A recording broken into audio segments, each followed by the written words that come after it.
Bonjour, heureux de vous retrouver pour ce nouveau mercredi de la CPTS. Aujourd'hui, un sujet de santé publique très important, c'est la vaccination du papillomavirus. C'est un sujet pour lequel tout le monde a un avis, c'est-à-dire les parents, les professionnels de santé, l'agence, la CEPAM. Et l'objectif de ce topo, c'est faire passer des messages et surtout enlever les croyances. Donc pour avoir des éléments de réponse, j'ai la chance d'avoir deux invités exceptionnels. Donc j'ai le docteur Marie Veluire, qui est gynécologue à la clinique Jean Lebon. Bonjour André. Bonjour. Et j'ai aussi docteur Quentin Chamon. Bonjour André. Voilà, médecin à l'ARS, direction départementale. Santé publique. Santé publique. Je n'ai pas à la délégation départementale des Landes. Je savais qu'il y avait Dédé, mais je me souvenais plus ce que ça voulait dire. Donc je vais laisser la parole à Super Marie et je vous écoute. Allez. Bonjour à tous, ravi de pouvoir aller parler du papillomavirus. Donc je vais essayer de refaire juste un tout petit tour de qu'est-ce que c'est que le papillomavirus. Grosso modo, c'est un virus très ancien, et c'est pas un virus, c'est au moins 200 types d'HPV qui sont très résistants au milieu extérieur et qui infectent la peau et les muqueuses anogénitales et orales, c'est-à-dire aussi la gorge. Il y a des HPV à bas risque, qui sont très nombreux, et puis il y a des HPV à haut risque, qui sont un peu moins nombreux. Quand on parle de haut risque, ça veut dire un HPV susceptible ou capable de faire dégénérer les cellules, et donc d'entraîner à terme des cancers. La dernière chose qu'il faut savoir sur le papillomavirus, c'est que c'est un virus très ancien. On pense qu'il vient de Néandertal, ça a été montré. On l'avait retrouvé dans la momie de Marie d'Aragon, donc ça date un peu. Et donc c'est un virus qui n'a jamais muté, c'est-à-dire que le génome est toujours le même. On l'a depuis de très longtemps. Et voilà, c'était assez important pour savoir pourquoi ça se propageait autant ces dernières années. Mais ça, on y reviendra peut-être. Comment le virus se transmet ? Alors, essentiellement lors des contacts sexuels, mais on parle de contact sexuel. Ça veut dire pas obligatoirement une pénétration. Il y a avec ou sans pénétration une transmission directe quand on se touche avec des contacts, peau à peau, les caresses, etc. Il y a une transmission indirecte qui est possible avec les objets contaminés, même si dans les études, ça a quand même rarement été montré. Et puis une transmission verticale, ça on l'a montré, avec un risque potentiel de papillomatose laryngée juvénile, c'est-à-dire avec des papillomavirus qui ne sont pas à haut risque. C'est ceux qui donnent les verrues génitales et qui, quand on a ces verrues génitales au moment de l'accouchement et que le bébé passe dans la filière vaginale, il y a une transmission potentielle avec le risque de papillomatose qui, ça est extrêmement ennuyeux pour l'enfant. Alors ensuite, comment ça se passe ? Grosso modo, il faut avoir bien compris qu'on peut toujours se réinfecter tout au long de la vie. Mais que l'autre chose, c'est qu'il est rare qu'on ait rencontré tous les types de papillomavirus contenus, entre autres, dans le vaccin. C'est pour ça que le rattrapage est possible, même si on a déjà démarré sa vie sexuelle et donc potentiellement, on a déjà pu rencontrer le virus. Alors, il faut savoir que le papillomavirus, c'est une des infections sexuellement transmissibles les plus fréquentes. En gros, c'est plutôt 80% des hommes et des femmes qui sont actifs sexuellement, qui ont rencontré le papillomavirus au moins une fois en cours de leur vie. Et en règle générale, on le rencontre en début de vie sexuelle. Dans 90% des cas, on a un système immunitaire qui nous permet d'éliminer le virus de notre organisme. On appelle ça la clairance. Et il faut entre 1 et 2 ans pour clairer son virus. Donc, il reste 10% des gens qui peuvent avoir rencontré ce papillomavirus ou un des papillomavirus et qui ne vont pas être capables de s'en débarrasser. Et c'est ces gens-là qui vont, à terme, finir par faire potentiellement des lésions cancéreuses ou précancéreuses, autant du col de l'utérus que de l'anus ou que de la gorge. Mais ça, on va le revoir après. Et il faut savoir que l'homme, grosso modo, vous pouvez voir là sur les deux schémas, la femme s'infecte généralement en début de vie sexuelle et puis on a de nouveau un pic vers 50 ans ou un petit peu avant, probablement parce que souvent il y a une deuxième vie avec une séparation et de nouveaux partenaires. Alors que chez l'homme, grosso modo, et je ne vais pas vous donner d'explications sur la façon de se comporter sexuellement, mais grosso modo, les hommes, eux, s'infectent, il n'y a pas de pic comme on peut l'avoir chez la femme, ils s'infectent tout au long de leur vie. Donc un homme est toujours susceptible de s'infecter au fur et à mesure de la vie. Alors maintenant, on va reprendre ce que je disais tout à l'heure. Quelles sont les pathologies HPV induites ? C'est-à-dire le papillomavirus, il va donner quoi comme lésion ? Donc vous pouvez voir d'un côté la femme, de l'autre côté l'homme. En gros, les cancers des voies aériennes supérieures, c'est surtout les hommes, beaucoup moins les femmes. Ensuite, on a, ce que vous pouvez voir tout en bas du schéma, autant de verrues génitales chez les hommes que chez les femmes. Et puis, par ailleurs, chez la femme, on va avoir les cancers du col de l'utérus, les lésions précancéreuses du col de l'utérus, qui sont extrêmement nombreuses et qui entraînent une intervention pour le traiter qui est une conisation, avec elle-même des soucis, enfin des potentiels soucis d'accouchement prématuré potentiel parce qu'on abîme un peu le col. Et puis l'anus qui est quand même aussi plus les femmes que les hommes. Donc grosso modo, ça touche quasiment autant la femme que l'homme pour tous ces cancers ou précancers.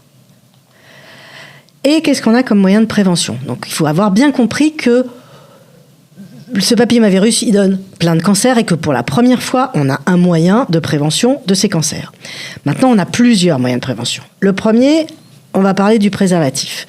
Il faut savoir que le préservatif n'est pas suffisant pour protéger du virus.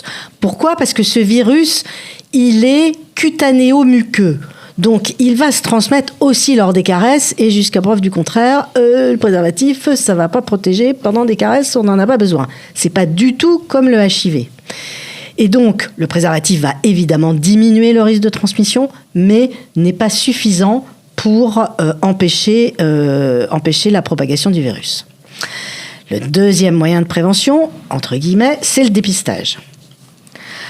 Alors, il faut savoir que sur tous les cancers liés au papillomavirus, seul le cancer du col de l'utérus est dépistable et dépisté.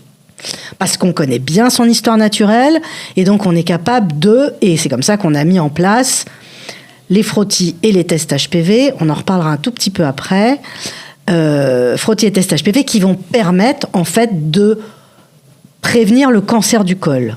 C'est-à-dire qu'on va traiter une lésion précancéreuse avant que ça se transforme en cancer. Par contre, en ce qui concerne l'anus et les voies aériennes digestives, nous n'avons pas de dépistage. D'abord parce qu'on connaît moins bien l'histoire naturelle, et ensuite parce qu'on n'a pas les moyens de savoir qui, quoi, comment. On n'a pas quelque chose qui se déroule au fil du temps, comme on peut l'avoir pour le col de l'utérus, qu'on connaît beaucoup mieux. Alors, les nouvelles recommandations de l'HAS. Par rapport, je voulais quand même pouvoir parler du dépistage. Qu'est-ce qui se passe maintenant ? Avant, on faisait des frottis régulièrement. Maintenant, entre 25 et 30 ans, premier frottis à 25 ans, deuxième frottis à 26 ans, et ensuite tous les 3 ans. Pourquoi on fait les frottis avant 30 ans et qu'à partir de 30 ans, on va surveiller les femmes avec un test HPV, c'est-à-dire qu'on vérifie si elles sont porteuses de papillomavirus ? Parce que si on faisait un test HPV avant 30 ans, grosso modo, comme c'est cette période-là qu'on s'infecte, on trouvera un nombre de tests HPV positifs énorme, avec la trouille que ça implique, l'angoisse que ça suscite, pour rien. Donc on vérifie juste si elles ont déjà des lésions avec le frottis, puisque le frottis, je vous rappelle, analyse les cellules. Et à partir de 30 ans, les recommandations nationales maintenant sont on fait un test HPV tous les 5 ans quand il est négatif. Et s'il est positif, à ce moment-là, le laboratoire, sur le même prélèvement, va analyser les cellules en faisant le frottis. Et ensuite, on va se retrouver sur le schéma que vous avez sur le côté. Et suivant ce qu'on a sur le frottis ou pas, s'il est négatif, grosso modo, test HPV positif plus frottis négatif égale, on refait un test HPV dans 1 an. Test HPV positif et frottis ascus ou autre chose, on fait une colposcopie d'emblée. Voilà. Et ça, c'est depuis 2020. Donc ça, c'est comment on surveille et on dépiste actuellement. Donc, il faut avoir bien compris que la vaccination et le dépistage sont complémentaires. Et l'autre message qu'il faut avoir bien entendu, c'est que c'est pas parce qu'on est vacciné qu'on va pas se faire dépister. C'est-à-dire que la vaccination, le vaccin qu'on a actuellement, il a 9 sérotypes de papillomavirus à l'intérieur, 2 qui protègent de 90% des verrues génitales et les 7 autres qui vont protéger des principaux, on va dire, les plus méchants des papillomavirus. En gros, c'est comme si vous avez les Dalton, et dedans, on a du plus petit au Havrel, et on est protégé. Mais il y en a encore d'autres, des papillomavirus qui peuvent donner des cancers, et donc on n'est pas protégé de tout, c'est pas une vaccination qui est à 100%. Donc ça, c'est une chose, et c'est parce qu'elle n'est pas à 100% qu'il faut continuer à faire un dépistage, en tout cas tant qu'on n'a pas une couverture vaccinale suffisante. Il faut savoir quand même que dans des pays type Australie ou Nouvelle-Zélande, où la couverture vaccinale est très importante, et garçons et filles, a priori, à partir de 2030 ou un peu plus tard, la cohorte des jeunes qui ont été vaccinés, on va plus avoir besoin de ce dépistage systématique de la même façon. On va en faire 2 dans la vie. Parce que le papillomavirus circule plus. Parce que toute la population est vaccinée. Bon, évidemment, en France, on en est très, très, très loin. Donc, bref, et donc, à côté le dépistage, c'est ce que je vous expliquais tout à l'heure. On connaît bien l'histoire naturelle du cancer du col. On a une infection à papillomavirus. On fait une infection persistante, c'est-à-dire qu'on n'est pas capable de s'en débarrasser. Et là, on peut potentiellement faire une lésion de haut grade, appelée SIN2, SIN3 ou HSIL, qui finira probablement par évoluer en cancer invasif. Voilà pourquoi il faut aller les chercher avant. Et enfin, le dernier moyen de prévention, c'est la vaccination. Donc là encore, je redonne les recommandations actuelles. La vaccination, elle est autant pour les garçons que pour les filles depuis janvier 2021, aux mêmes âges, avec les mêmes modalités, c'est-à-dire que grosso modo, on vaccine de 11 à 14 ans avec seulement 2 injections à 6 mois d'intervalle. Et on peut rattraper jusqu'à 19 ans révolus, donc 20 ans moins un jour, avec cette fois-ci 3 injections à M0, M2, M6. Donc, voilà, je redis juste là, c'est juste pour enfoncer le clou. Le vaccin, c'est entre 11 et 14 ans, 2 doses espacées de 6 à 13 mois. En pratique, il faut quand même savoir que c'est une histoire en vaccinologie. À partir du moment où on a commencé une vaccination, même si ça fait 2 ans, 3 ans que la deuxième dose n'a pas été faite, eh ben on reprend là où la vaccination en est et on continue. On ne redémarre pas à zéro. Ça, c'est quand même super important. Et donc, y compris avec cette vaccination de papillomavirus. Et puis, il se trouve, alors là, c'est une spécialité extrêmement française, que pour les hommes ayant des relations sexuelles avec les hommes, nous pouvons vacciner jusqu'à 26 ans, où c'est pris en charge par la sécurité sociale.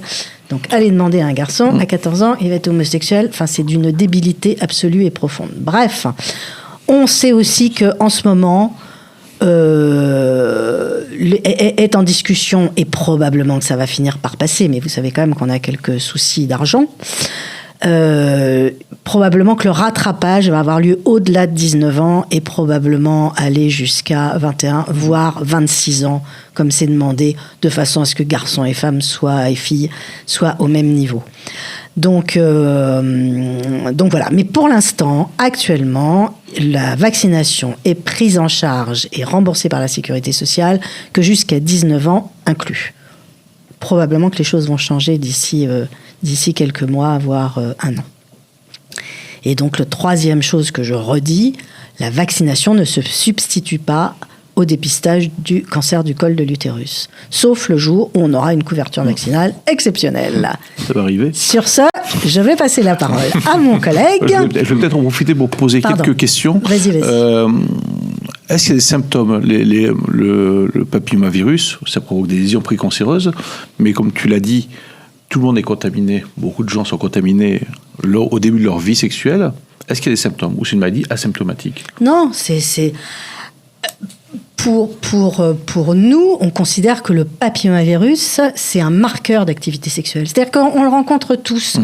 Et il n'y a pas de symptômes. Tu t'infectes sans symptômes, sauf les verrues génitales. D'accord. Où là, les verrues génitales, tu as des symptômes, c'est extrêmement contagieux, et là, il faut effectivement éviter de le propager partout. D'accord. Mais pour le reste, c'est ce qu'il faut avoir bien compris, c'est que quand on est porteur avec un test HPV positif et qu'on est porteur de papillomavirus, on n'a pas à changer son activité sexuelle. On ne transmet pas de toute façon, c'est un marqueur. Donc voilà, il n'y a rien à changer. Parce que des fois, on a des couples et il y a un des deux, qui a un test HPV positif, on ne change rien. Alors, a fortiori, si ça fait 5, 10, 15, 20 ans qu'ils sont ensemble, autant vous dire que de toute façon... Il a eu les deux. C'est tout, point. On ne change pas de partenaire parce que... Et non, et surtout, l'autre chose qu'il faut avoir bien compris, c'est que quand on trouve un test HPV, quand on tombe sur un test HPV positif, on ne peut pas savoir ni quand, ni comment... Ni qui. Ça a été attrapé. On ne peut pas. Ça peut très bien dater de 20 ans auparavant, comme ça peut être là, il n'y a pas longtemps. On n'a aucun moyen de le savoir. Et avant de rebondir sur la vaccination, donc on a des cancers virus induits, oui. Donc on a un vaccin qui empêche d'avoir un cancer. Exactement. C'est ça. Exactement. C'est pour ça que ça a été juste exceptionnel quand il y a 20 ans, ce vaccin est sorti. Parce que oui, si vous avez dit qu'il y a des vaccins qui empêchent d'avoir un cancer. Exactement. Voilà. Et voilà pourquoi c'est aussi enthousiasmant. Et au début, on n'était que sur le cancer du col. Et puis on s'est rendu compte que les cancers de l'anus sont dus à HPV-16 dans 90% quasiment. Et les cancers des amygdales pharyngées, parce qu'en l'occurrence c'est ça, c'est dû pareil à papillomavirus 16. Le 16 c'est le méchant, c'est le petit Joe Dalton, c'est le plus virulent. Donc c'est un des messages, le HPV-16 est le plus dangereux. Voilà, ensuite c'est le 18. Les cancers ORL, j'ai cru comprendre, ou j'ai cru voir, ou j'ai cru lire qu'il y avait des origines tabagiques et on a des origines... Alors... Là, les ORL ont bien fait la différence. Grosso modo, on a des cancers ORL tabaco-alcoolo-dépendants et puis des cancers ORL HPV-dépendants. C'est pas les mêmes cancers, ça se traite pas de la même façon, c'est pas tout à fait la même pronostic non plus. Les cancers ORL HPV-dépendants sont de meilleurs pronostics que les alcoolo-tabaco-dépendants. Et ce qui est le plus ahurissant, alors principalement aux États-Unis, on a les courbes qui sont en train de se couper. C'est-à-dire que on a tous les cancers alcoolo-tabaco-dépendants qui sont en train de diminuer parce que les gens fument moins. Je ne suis pas sûre qu'ils boivent moins, mais en tout cas, ils fument moins. Et on a les cancers HPV dépendants qui sont en train de monter. D'abord parce que le papillomavirus s'est répandu de façon très importante, parce qu'on a un peu changé la façon nos actes sexuels et notre vie sexuelle a un petit peu changé sur les 50 dernières années. Et puis surtout, on le dépiste beaucoup plus. Et donc, les ORL se sont rendus compte qu'ils avaient des cancers chez des gens qui n'avaient jamais fumé, qui n'avaient jamais bu, qui étaient plus jeunes. Et c'est comme ça qu'on s'est rendu compte qu'il y avait des cancers ORL HPV dépendants. Et donc, ça ne se traite pas de la même façon et les courbes sont en train de se croiser. Donc, la vaccination protège aussi de ce cancer. Sauf qu'on n'a pas pu le prouver encore en population parce que ça arrive 20 à 30 ans plus tard. Donc là, on est encore trop tôt. Mais évidemment que ça va être le cas. Ouais, l'effectif est beaucoup plus faible aussi en termes de nombre de personnes atteintes. Ce qui prend plus de temps, du coup, pour recruter des personnes et constituer les études. C'est trop tôt par rapport à la cohorte de vaccination. Ok. Bon, non, mais c'était important de dire que quand même, on avait un vaccin qui empêche d'avoir un cancer. Je pense que c'est quelque chose... Oui, voilà. On va aussi le faire, yes. Donc maintenant, nous allons savoir si la vaccination, est-ce qu'elle est efficace ? Eh ben, c'est une parfaite transition. Je te pique la zapette, Marie. Parce que justement, le fait que ce soit un vaccin qui protège des cancers, ça y est peut-être pour quelque chose, mais en tout cas, c'est un vaccin qui, sur son efficacité, a jamais été trop remis en question en population générale. C'est les deux seuls vaccins où la question de l'efficacité se pose vraiment. Ça a été d'abord le vaccin antigrippal, mais parce que effectivement, chaque année, il faut en redévelopper un nouveau, et l'efficacité est jamais de 100% totalement. Et le vaccin Covid, pour lequel il y avait tout un contexte social, et où quasiment tout a été remis en question et dit au niveau de ce vaccin. Mais du coup, le cancer HPV, les cancers induits par les papillomavirus et donc les vaccins qui le protègent, comme tu l'as dit Marie, on est sur une efficacité d'à peu près 90%, un petit peu plus. Donc chacun se fera juge de si c'est une bonne efficacité ou pas, mais c'est quelque chose quand même d'assez fiable. Et effectivement, c'est le seul vaccin c'est le seul vaccin qu'on utilise pour protéger de cancer. Et ça, c'est quelque chose qui est nouveau et qui, chez les patients aussi, est un argument quand même assez fort en général. Donc oui, effectivement, il y a eu beaucoup d'études depuis sa sortie il y a à peu près 18 ans. Presque 20, si on compte en plus les études cliniques avant la mise sur le marché. Et donc en fait, on a plusieurs pays qui vaccinent contre le papillomavirus depuis très jeune, en population générale et notamment à l'école. On a le Royaume-Uni, on a l'Australie, on a l'Espagne. Et quand on arrive à une couverture qui est suffisante, à plus de 80% des personnes vaccinées, on arrive au même taux de réduction d'incidence du cancer du col de l'utérus, avec certains pays qui ont même réussi à complètement l'éradiquer. Donc, qui sont en cours. Et donc c'est quand même quelque chose de pas négligeable et d'assez intéressant pour une action au final qui est organisationnelle de notre système. Je vais juste redire un petit mot.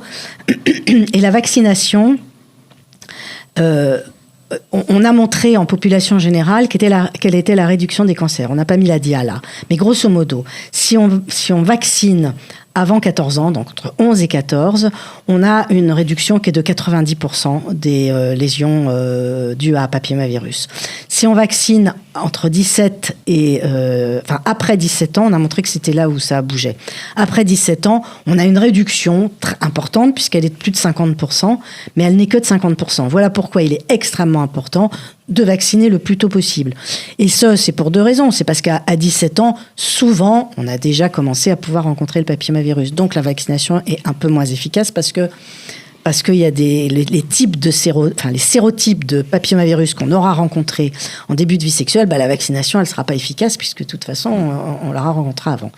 Donc c'est pour ça, c'est vraiment le message, c'est s'il vous plaît, vaccinez, si possible, avant 15 ans moins un jour. Et le schéma n'est pas le même. Il y a 2 injections. Ça, c'est important. C'est important de le dire. 2 injections au lieu de 3. Voilà. Pardon, Quentin. Mais avec plaisir. Un travail d'équipe. Donc, ça, c'est ce qu'on disait, que donc l'OMS s'est posé la stratégie, en tout cas, s'est posé les objectifs d'ici 2030 de taux de vaccination, de taux de dépistage et de traitement de lésions précancéreuses. Plus spécifiquement dans le contexte français sur le plan cancer de l'INCa, on est sur des chiffres on espère atteindre 80% de taux de vaccination et 80% de dépistage, et ces chiffres ils ont été fixés parce que c'est cela qui permettrait en tout cas d'arriver à une quasi-élimitation des cancers du col de l'utérus et par extension aussi des autres cancers HPV induits, comme on appelle, qui peuvent aussi toucher les hommes. Là, c'est le top 5, le top des pays en termes de couverture vaccinale contre le HPV. Donc en Europe, on a le Portugal, la Norvège, le Danemark, la Suède et l'Espagne. L'Espagne avec sa particularité de ne pas vacciner les garçons. Nous en France, la Haute Autorité de Santé a depuis 2019 autorisé la vaccination des garçons, en tout cas l'a recommandé. Et c'est pas étranger en tout cas au fait que la couverture puisse remonter actuellement et qu'on puisse proposer cette vaccination aussi à l'école depuis 2 ans et dans une logique même tout à fait égalitaire. Il n'y a pas de raison, étant donné que les 2 sexes sont transmetteurs, il n'y avait pas de raison de vacciner uniquement les femmes et pas les garçons. Donc c'est quelque chose en tout cas qu'on peut se réjouir et donc voilà sur lequel on peut avancer. La vaccine. Juste avant de parler sur si elle est sûre, le fait qu'il y ait moins, est-ce qu'on a des données économiques? Parce que moins de cancer, moins de traitements lourds, moins de chirurgie, moins d'hospitalisation. Et là, je parle à... Il n'y a que les Américains qui ont fait les études. Alors, oui, les Américains. Money is money. Voilà. Et oui, de toute façon, à partir du moment où on empêche une maladie, quoi qu'il arrive, c'est toujours gagnant sur le plan économique. Ouais. Et on parle de cancer, on parle pas de... Oui, oui. Voilà. Oui, ou même de lésions précancéreuses. Si on empêche, là je vous rappelle les chiffres, il y a 30 000 lésions précancéreuses du col de l'utérus par an en France. Ça veut dire 30 000 conisations, avec tout ce que ça implique comme... Alors, conisation, on va expliquer parce que... Alors, conisation, on enlève en fait un cône de col de l'utérus, c'est-à-dire que c'est une opération sous anesthésie générale ou anesthésie locale, d'ailleurs, il y a beaucoup qui font sous anesthésie locale, et on enlève un cône, c'est pour ça que ça s'appelle conisation, du col de l'utérus. Donc, en fait, on raccourcit le col de l'utérus. C'est pour ça qu'il y a un peu plus d'accouchements prématurés potentiels quand c'est fait, parce que je vous rappelle quand même que ces lésions précancéreuses, elles arrivent souvent... grosso modo, une dizaine d'années après s'être infecté. Donc, on a un pic entre 30 et 40 ans, on va dire. Donc, à une époque où on est susceptible d'être enceinte et de faire un bébé. Donc vraiment, et 30 000, sur le plan économique, c'est pas du tout anodin. C'est 30 000 interventions qui pourraient être évitées. Alors, peut-être pas 30 000, mais 90% des 30 000. 90%, oui. Avec 6000, je crois qu'on est à 6400 cas de cancer HPV induits par an, ou cancer du col. C'est 6400 cancers du col. Cancer du col. Ouais. Plus ensuite tous les autres cancers induits. Oui. Donc oui, la balance, voilà, la balance dans tous les cas sera favorable. C'est là où c'est un sujet de santé publique, parce qu'on parle pour la population et on parle aussi pour l'individu. Donc on est sur les deux focales. Bon, est-ce que la vaccination, est-ce qu'elle est sûre? Donc, bon, on s'est senti un petit peu obligé de parler du profil de sécurité du vaccin, parce que, enfin, majoritairement depuis l'épidémie de Covid et toutes les questions du vaccin, c'est une question qui est devenue, en tout cas, souvent posée et préoccupante, en tout cas par la population et par les patients. Mais en tout cas, le vaccin contre le HPV, c'est un des vaccins les plus anciens qu'on ait eu. Et ce qui est le cas même sur tous nos autres vaccins, les profils de sécurité sont toujours très très sûrs. Donc là, on a un papier de l'OMS qui compile plein d'études sur lesquelles aucun lien entre la vaccination contre le HPV et une quelconque autre maladie ou problème de santé n'a pu être démontré. Alors j'ai vu, il y a 650 millions de doses qui ont été... Oui, ouais. Donc c'est pas et mal. Encore, cette dia, elle a un an, donc on en est à plus que ça maintenant. Donc on commence à avoir un petit peu de recul, un petit peu de dose. Et justement, pour expliquer la façon dont on surveille les effets indésirables produits par les médicaments, dont les vaccins, on a déjà je crois que c'est sur cette diapo-là, voilà. On a donc la phase d'études cliniques en premier lieu, avec une phase 1, une phase 2, une phase 3. Ça, en général, le processus complet, il prend 3, 4, 5 ans. Et donc déjà, le vaccin, il a été testé sur des milliers de sujets. Donc à partir de là, si on voit que tout va bien, on sort le vaccin. Et même là, il y a une surveillance qui continue avec ce qu'on appelle le Centre régional de pharmacovigilance.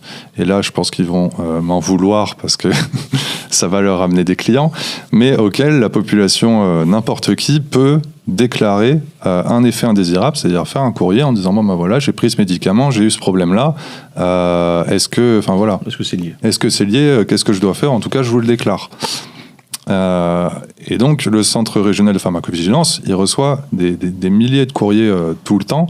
Et c'est par ce biais-là, en tout cas, c'est sur eux dont on s'appuie pour continuer la surveillance constante des médicaments qui ont été mis sur le marché.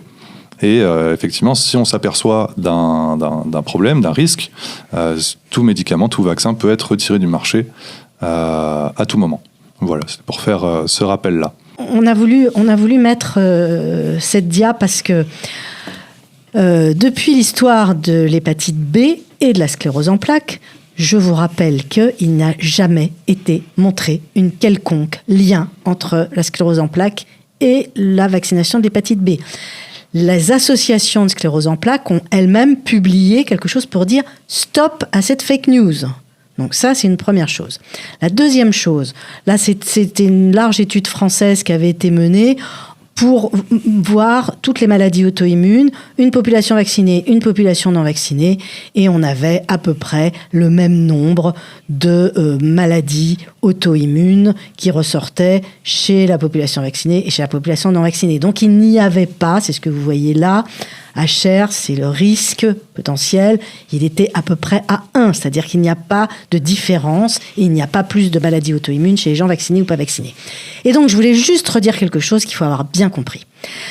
On a, de façon générale, l'humain a tendance à ne pas faire la différence entre ce qui est causalité et ce qui est temporalité. Un lien de causalité, un lien de temporalité. Grosso modo, la vaccination, quand on vaccine toute une population. Il nous arrive quelque chose, quel que soit l'obstacle, quelle que soit la maladie. On se retourne derrière et qu'est-ce qu'on voit ? Ah ben je me suis fait vacciner. Ah ben c'est à cause du vaccin que j'ai ça.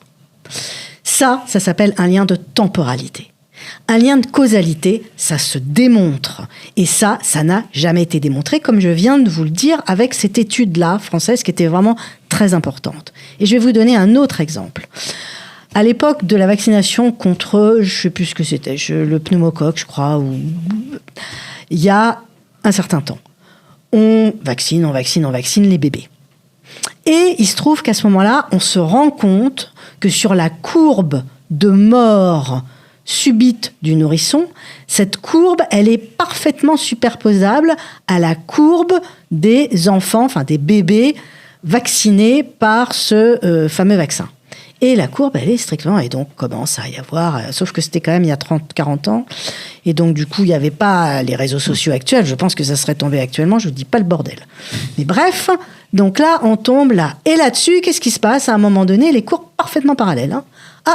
On arrête de coucher les bébés sur le ventre et on les recouche sur le dos. Le nombre de morts subites du nourrisson, brutalement, ploum, chute, pendant qu'on continue à vacciner. Ça s'appelait un lien de temporalité. Ça n'avait rien de causal. Et ça, c'était heureusement il y a 40 ans. Ça tomberait maintenant avec l'histoire des réseaux sociaux. Je pense que ça serait très, très, très compliqué de lutter contre. Voilà. Donc, je voulais juste redire ça parce que, s'il vous plaît, à chaque fois, posez-vous la question. Causalité, temporalité, on ne parle pas de causalité tant qu'on ne l'a pas démontré. Et c'est ce à quoi servent tous les organismes de surveillance qui essayent d'établir, et comme je peux vous le dire, et alors là, il y a eu cette étude française, mais on a des études comme ça dans à peu près tous les pays du monde, il n'y a pas de lien de causalité entre les maladies auto-immunes et la vaccination, en tout cas celle-là. C'est clair. Voilà, pardon. C'est toujours bien si on se rappelle. Non, il faut le dire parce qu'il y a beaucoup de croyances. De fausses croyances. De fausses croyances. Et tu l'as dit, le mot fake news, c'est-à-dire que les gens se donnent. Je pense que le vaccin va me donner la maladie ou va me. Enfin, moi, en tant que médecin généraliste, je vois. C'est-à-dire que si on leur dit, vous avez évité d'avoir un cancer. Oui, mais moi, je pense que ça, c'est un souci. Après, on a aussi certains parents ou certaines institutions pensent que c'est un permis à la fornication. Je l'ai entendu. Faut le dire, voilà. C'est-à-dire que si je vaccine ma fille contre le papillomavirus, elle va devenir un démon du sexe. Je vais quand même réexpliquer un tout petit peu. En réalité, ça encore, c'est une bêtise, parce que j'appelle ça une bêtise, du comité technique de vaccination, qui, quand il a introduit la vaccination contre le papillomavirus avec les recos, s'est mis à faire, alors que dans tous les pays du monde, c'était à 11 ans, entre 11 et 14, a dit « Oh ben non, on ne sait jamais ». Alors on commençait, donc il y avait des choses qu'on ne savait pas. « Oh non, on ne sait pas, peut-être qu'il faut commencer un peu plus tard ». Et ils l'ont mis à 14 ans. Et en plus, ils avaient associé cette phrase complètement délirante qui était à condition que la jeune fille n'ait pas eu de rapport sexuel. Enfin là, on marchait sur la tête, quoi. Comme si... bref. Et donc, en fait, on a associé sexualité et vaccination. Quand on vaccine contre la rubéole, je vous rappelle qu'on vaccine contre la rubéole pour que le jour où la dame qui a eu des rapports sexuels va être enceinte, son petit ne puisse pas faire de rubéole congénitale. Donc, voilà. Mais là, on avait associé ça à la sexualité. Et là, ça a été la catastrophe française, quoi, qui n'a pas eu lieu du tout dans les autres pays. Et c'est pour ça qu'on a pris autant de retard. Donc, c'était quoi la question ? Qu'est-ce que je peux dire à un papa ou une maman qui dit ce vaccin, c'était un permis à la fornication. Donc, je le répète. Rappelez-vous ce que je vous ai dit, le vaccin, protège contre 9 sérotypes de papillomavirus, donc pas tous. Donc quoi qu'il arrive, il va falloir se faire dépister. Et quoi qu'il arrive, c'est pas un blanc-seing, ça n'a rien à voir. Ce d'autant plus que de toute façon, il y a quand même les histoires de grossesse, de toutes les autres maladies sexuellement transmissibles. C'est une goutte d'eau, quoi. Une goutte d'eau. Après, personnellement, moi, je ne suis pas encore, j'ai pas encore la joie d'être parent, mais j'arrive pas à voir à quel moment le lien se fait. Enfin, à quel moment on peut penser que son enfant va attendre d'être vacciné pour commencer sa vie sexuelle. Alors, moi, j'avais des mamans qui étaient capables de me dire. Je vois pas pourquoi je ferais vacciner ma fille. De toute façon, elle arrivera vierge au mariage et elle n'aura qu'un seul partenaire, son mari. Et moi de répondre, ah oui, et vous pensez que son mari futur, il n'aura pas eu quelques partenaires avant ? Vous en savez rien. Bah oui. Donc, basta. Il n'y a pas à associer, quoi qu'il arrive de sa vie sexuelle ou de son parcours sexuel ou de son cursus sexuel, avec cette vaccination qui doit être faite entre 11 et 14. Oui, parce que ça touche la sphère intime, donc c'est un sujet passionnel.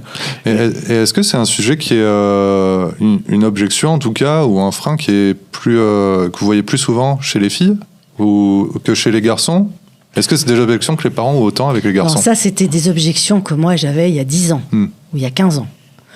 Actuellement, grâce à la vaccination, non, je dis ça parce que c'est quand même l'ARS qui était à l'origine grâce à la vaccination dans les collèges, il y a quand même quelque chose qui s'est vraiment banalisé et on n'a plus du tout ce type on a beaucoup moins ce type de freins.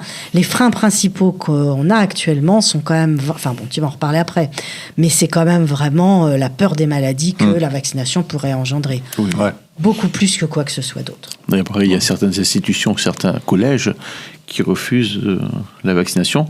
Avec certains parents vont dire que c'est ce fameux permis c'est pour ça qu'il faut réexpliquer que ça n'a rien à voir, mais rien à voir. C'est l'occasion en tout cas de faire le lien avec la campagne de vaccination au collège, donc qui a été mis en place pour la première fois sur l'année 2023, donc 2023-2024. Donc là, on va commencer la troisième année consécutive à vacciner au collège.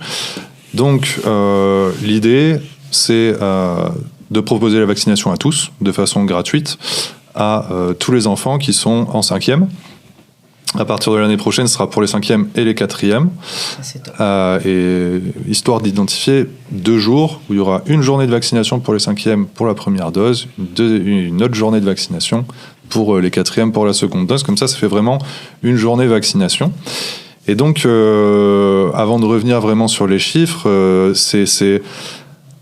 ça nous a permis en tout cas d'augmenter considérablement la couverture vaccinale en population générale, que ce soit par les jeunes qui se sont fait vacciner à l'école et par ceux dont eux-mêmes ou les parents sont dirigés vers leur médecin traitant pour justement en discuter. Et ce qui est super, parce que comme dans tous les vaccins, la personne de confiance, c'est toujours le médecin traitant. C'est souvent, quand il y a besoin d'informations, c'est vers cette personne que les gens vont aller se tourner. Donc là, voilà les derniers chiffres de vaccination chez les jeunes. Donc on a 55% des filles qui sont vaccinées, 41% des garçons, sachant qu'il y a encore 2-3 ans, on était à même pas 25% des garçons. Donc on a quand même fait un gros bond avec le taux de garçons qui commence à vraiment rattraper les filles. Par contre, les filles, ça fait 20 ans et on est toujours qu'à 55%. Donc là, c'est toujours un peu plus dur à pousser. Donc en Nouvelle-Aquitaine, on a 569 établissements participants. Tous les collèges publics participent. Chez les collèges privés sous contrat, donc les institutions catholiques, c'est un peu plus disparate. On a certains départements où tous les collèges privés participent, d'autres, comme ici dans les Landes, où aucun ne participe. Mais comme tu le disais, Marie, c'est beaucoup lié à l'image qui a pu se faire s'associer entre vaccin et sexualité. Voilà, image qui n'a pas spécialement lieu d'être. Enfin, un peu passéiste. Oui, il n'y a pas d'âge pour se protéger d'un cancer futur.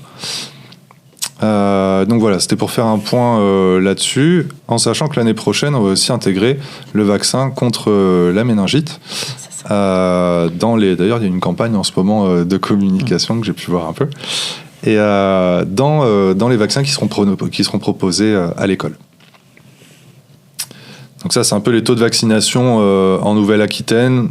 Ce qu'il faut comprendre, c'est que en moyenne, on a réussi à vacciner entre 15 et 25% des jeunes de 5e chaque année. Donc 25% chaque année, à la fin, ça va commencer à faire un petit pool de gens vaccinés. L'étude Vaxicole, c'est l'évaluation que Santé publique France a fait de la première campagne de vaccination en collège.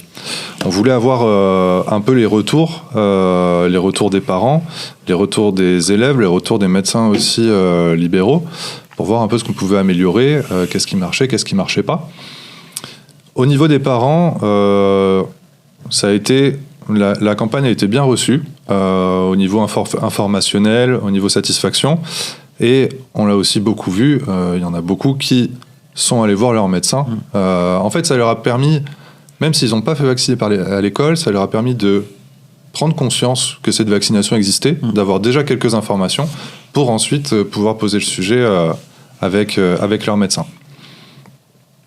Au niveau de la couverture vaccinale, on a gagné à peu près en moyenne 30% en Nouvelle-Aquitaine de couverture vaccinale, donc c'est super. On a regardé un peu au niveau des classes sociales, s'il y en a une qui se vaccinait plus qu'une autre, etc. Effectivement, les classes sociales les plus défavorisées se vaccinent moins, mais en tout cas, cette action de vaccination, justement comme elle se faisait à l'école, qu'elle était gratuite pour tout le monde, elle a été acceptée par toutes les classes sociales. C'est surtout au niveau des territoires qu'il y a eu des disparités, c'est-à-dire que les territoires les plus ruraux et qui avaient les couvertures les plus faibles, ils ont fait un bond plus grand, en tout cas en termes de vaccination, que ceux qui étaient déjà bien vaccinés. Les bénéfices de la campagne, c'est ce qu'on disait, que le mérite de cette campagne, au-delà de proposer une vaccination, elle est aussi de remettre le sujet sur la table, de pouvoir...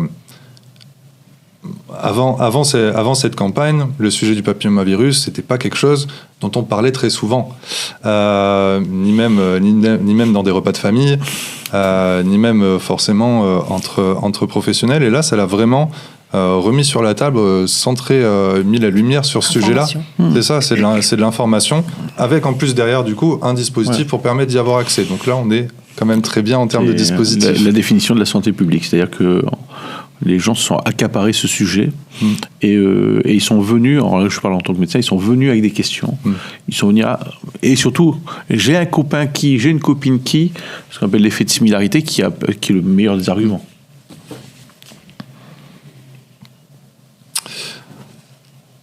Sur les choses qui ont bloqué, même si, il y a eu moins de freins que de leviers, il y a eu moins de choses bloquantes que de choses facilitantes, mais on a toujours une méfiance de certaines personnes qui peut rester, et donc une méfiance vis-à-vis des effets secondaires, globalement. Nous, en tant que professionnels de santé, on est convaincus qu'il n'y en a pas. On a toutes les études derrière pour se faire notre avis, en tout cas.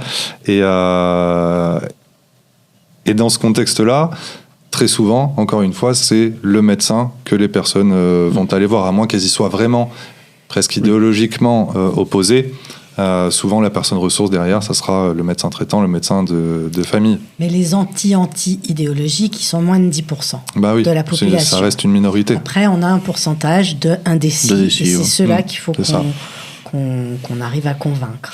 Et le plus compliqué concrètement, c'est quand vous avez des familles recomposées. Quand il y a le papa qui est contre, quand il y a des combats des parents, mais c'est sur l'enfant que ça tombe. C'est-à-dire que maman veut que le petit se fasse vacciner, papa veut pas. On l'entend ça. Oui, parce que la spécificité chez nous aussi pour cette vaccination, c'est qu'il faut l'accord des deux parents. C'est-à-dire que... Il faut savoir que la vaccination en milieu scolaire dans les autres pays, elle marchait remarquablement bien pour la bonne raison que on informait les parents que la vaccination allait lieu là, et c'est s'ils n'étaient pas d'accord qu'ils devaient se manifester. S'ils ne se manifestaient pas, c'est qu'ils étaient d'accord. Et alors qu'en France, c'est l'inverse. Il suffit que des parents soient pas très investis sur les enfants, et ils répondent même pas à ce qu'ils ont, et ça fait des enfants pas vaccinés. Donc, moyennant quoi, ça a quand même été un énorme progrès. Même si on n'était qu'à 20%, je me rappelle la première année de la vaccination scolaire, les professionnels de santé, ils étaient un peu déçus qu'il n'y ait que 20%. En pratique, c'était pas 20%, c'était beaucoup plus parce que tout le monde en a parlé et que donc il y a eu un espèce d'effet de boule de neige qui a permis de passer. Alors chez les filles, pas trop, parce que moi j'étais surprise de voir le chiffre de 50%, parce que j'ai l'impression que c'était déjà 50% chez les filles il y a 2 ans. Par contre, les garçons, effectivement, on est passé de 10 à 40, ce qui est vraiment très très bien. Mais maintenant, il faudrait tout le monde, parce que je vous rappelle que pour qu'on ait une capacité à se débarrasser du papillomavirus et de toutes les lésions HPV dépendantes, c'est minimum 80% de couverture vaccinale, garçons et filles. En quelques années, dans 2 ans, on y est. Ouais, je sais pas. Pour l'année prochaine, donc la campagne de vaccination revient au collège pour l'année prochaine. Avec, comme je disais tout à l'heure, une organisation qui sera cette fois sur 2 jours, alors que les années d'avant, les équipes de vaccination passaient un peu tout au long de l'année sur plusieurs passages. Là, on aura, soit par région, soit France entière, une journée pour la vaccination HPV, avec les 5e qui auront leur première dose et les 4e qui auront leur 2e dose. Ça sera l'occasion aussi de se vacciner contre la méningite. Et je crois que j'ai à peu près tout dit. Je crois que c'est les gros changements qui vont venir. Après, c'est important. Méningite, c'est bien qu'il y ait méningite, c'est bien. C'est bien. Pour revenir sur le garde d'asile, ce qui est intéressant, c'est que on le voit, on a souvent la première injection, mais on avait du problème pour le rappel. Et le fait de faire venir les 4e, on pourra rattraper ça. Et le message que tu as dit au début, où on commence, et même si on est en retard, qu'on ne reprend pas depuis le début, parce que des fois je l'entends, je le lis, c'est bien de le rappeler qu'on continue. On reprend là où on en était. Même si ça fait 5 ans qu'il y a eu la première dose de garde d'asile, et ben on reprend et on fait la 2e et la 3e. Donc quelqu'un qui a été vacciné avant 14 ans, qui arrive, on va dire 3 ans plus tard, à 17 ans... Là, il faut lui en faire 2 de plus. 2 de plus. Il faudra qu'il y en ait 3. Donc, ouais, bien. Puis il y a aussi un autre truc sur la vaccination HPV, qui est que ça arrive vraiment dans la période de la vie à un creux au niveau des vaccins. C'est-à-dire qu'on a les vaccins obligatoires du début de la vie à la naissance. On a les rappels, ceux de 11 ans. Et après, ils vont avec. Oui, il faut les faire rentrer là-dedans. Ouais. Alors moi, c'est pour les patients entre 11 et 13 ans. Voilà, 11 ans, je fais le DTP-C. Ouais. Je rajoute le garde d'asile. Après, je fais le rappel. Et l'aurore, souvent, quand ils l'ont fait... Peut-être oui. Et après, tu as surtout la méningite qu'on peut faire. C'est pour ça que le faire plus vers les 11 ans que vers les 14, ça a quand même tout son sens. Si on devait retenir un seul message, chacun, je commence par toi. Tu avais les yeux qui brillaient, donc... J'allais dire, et lui, il s'y attendait pas. J'allais dire, faites vos propres recherches, mais c'est une phrase de complotiste. Donc, on va pas dire ça. Mais non, vaccinez-vous, renseignez-vous. En tout cas, vous avez plein de professionnels de santé qui sont là pour en parler. Vous avez sûrement des connaissances, des amis, de la famille qui ont eu cette vaccination. C'est l'occasion, parce que tout le monde en parle. Votre enfant, ça sera proposé à votre enfant quand il sera en 5e ou en 4e. Donc voilà, vous avez plein de professionnels pour vous renseigner. N'hésitez pas. Et moi, si j'ai un message, ça serait en fait 2 en 1. C'est oui, il faut vraiment avoir bien compris ce que la vaccination apporte, la vaccination HPV apporte par rapport à toutes ces pathologies. C'est la première fois qu'on a un cancer viro-induit. Et la deuxième chose, c'est que la vaccination aujourd'hui n'empêche pas le dépistage et avoir bien compris comment fonctionnait le dépistage, que ce soit par frottis ou test HPV. Voilà. Et moi, le message de la fin, c'est merci à vous deux. Merci à toi. Non, c'est un sujet, nous, en tant que CPTS, on voulait en parler parce que c'est dans notre projet de santé, cette couverture vaccinale. Et c'est un sujet très passionnel. Pour avoir rencontré plusieurs des parents, des écoles. Et la blague sur le permis de fornication n'est pas anodine. C'est-à-dire qu'on parle de la sphère intime égale jugement. Et si un jugement, c'est compliqué. Après, tu l'as très bien dit, on a un peu les résultantes de la campagne de vaccination Covid, que c'est, alors j'aime pas dire le mot anti-vax, c'est dans ces gens qui sont butés, qui veulent pas idéologue, c'est pas anti-vax, c'est voilà. Mais je pense qu'on a un produit qui est sûr, on sait ce qu'il y a dedans. Ça c'est clair. Voilà, un produit qui est gratuit.